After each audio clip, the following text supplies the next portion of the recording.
11-12 political science PG এই সাবজেক্টের জন্য কাউন্সেলিং হয়ে গেছে। মোট 3 দিন কাউন্সেলিং ছিল, 1 তারিখ, 2 তারিখ এবং 4 তারিখ এপ্রিল মাসের।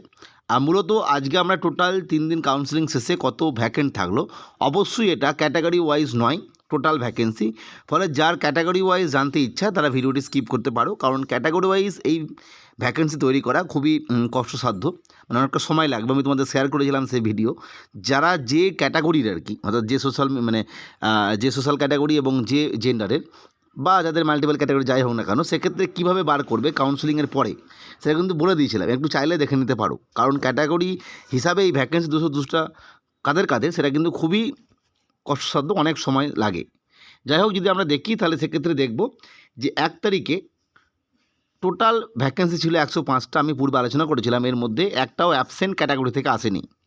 নেক্সট 2 তারিখে টোটাল ভ্যাকেন্সি ছিল 69টা, এর মধ্যে কিছুটা ছিল অ্যাবসেন্ট ক্যাটাগরি থেকে, মোট 7টা সম্ভবত, বাকিটা মাল্টিপল। এবং 4 তারিখেও তাই, 28টি সম্ভবত, 4টি বা এরকম কিছু অ্যাবসেন্ট ক্যাটাগরি, অর্থাৎ অ্যাবসেন্ট টোটালের উপর দেখা যাবে খুব জোর হয়তো 11 থেকে 12টা, বাকি সমস্ত কিন্তু মাল্টিপল ক্যাটাগরির জন্য। অর্থাৎ টোটাল 202টি ভ্যাকেন্সি থাকলো। মোট যে ভ্যাকেন্সি ছিল 1311, সেখান থেকে সুইটেবল ক্যান্ডিডেট পাওয়া গেছে 1213টা এবং অ্যাকচুয়াল ক্যান্ডিডেট হচ্ছে 1022। অর্থাৎ বেশ কিছু ক্যান্ডিডেট নাম কিন্তু এখানে ওই মাল্টিপল ক্যাটাগরিতে ছিল।